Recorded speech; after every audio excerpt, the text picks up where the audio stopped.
तर 1 जुलैला निवडणूक आयोगानं मतदारांची यादी बंद केली।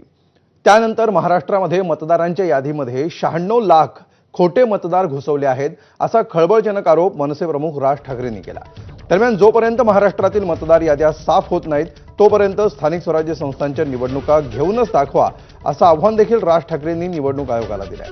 मुंबईतील नेस्को मैदानावर झालेल्या महाराष्ट्र नवनिर्माण सेनेच्या पदाधिकाऱ्यांच्या मेळाव्यात राज ठाकरे बोलत होते।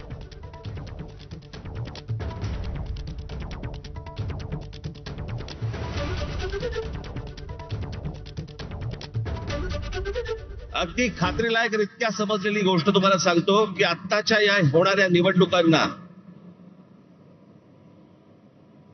त्यांनी 1 जुलैला यादी बंद करून टाकली।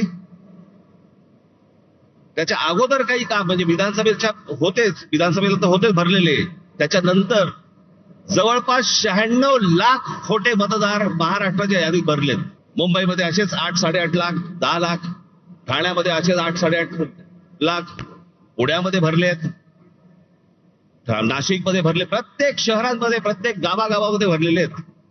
अशा प्रकारच्या निवडणुका जर होत असतील तर हा संपूर्णपणे या महाराष्ट्रातल्या आणि देशातल्या मतदारांचा अपमान आहे। तुम्ही मत द्या नाही तर नका देऊ।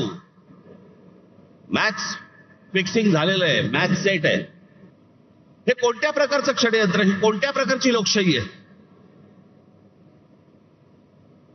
आणि नंतर सांगायचं नाही नाही ह्यांचा एकही आमदार निवडून नाही आला, ह्यांचा एकही खासदार निवडून नाही आला। अरे येईल कसा?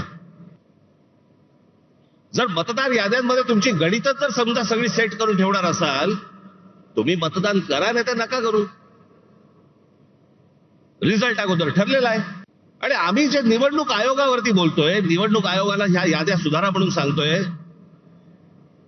मला समजत नाही सत्ताधारी पक्षाचे लोक का चिडतायत। लागतंय ना कुठेतरी। आम्ही निवडणूक आयोगाला प्रश्न विचारले की सत्ताधारी उत्तर देतात। तुम्हाला कोणी विचारलं? तुम्हाला वाटतंय, तुम्हाला राग येतोय कारण शेण खाऊन ठेवलंय।